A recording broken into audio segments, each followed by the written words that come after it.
Yesterday probably you practiced some Polish or Czech or Slovak, and we are going to do this in the very morning. Right now we are going to sing all together a song called Kiedy ranne wstają zorze. It's a very important song in our Polish culture. It came from the 18th century. It really was used by people when they were waking up every single morning. They were waking up and saying, this is the day that the Lord has made. Let us rejoice and be glad in Him.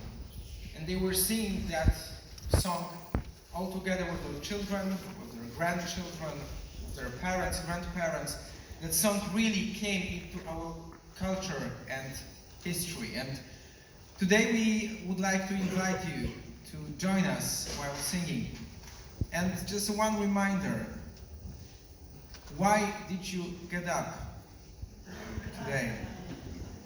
What for? To sit in the plenary for 10 hours? Yes! To say, okay, 2 more days and then finally we will leave Poland and just come back home? Why? We were given the grace from God to get up today. What for? I hope my prayer is to give Him the praise. And let's do it. Please stand and let's all together sing Kiedy ranne wstają zorze, and then we'll sing in English.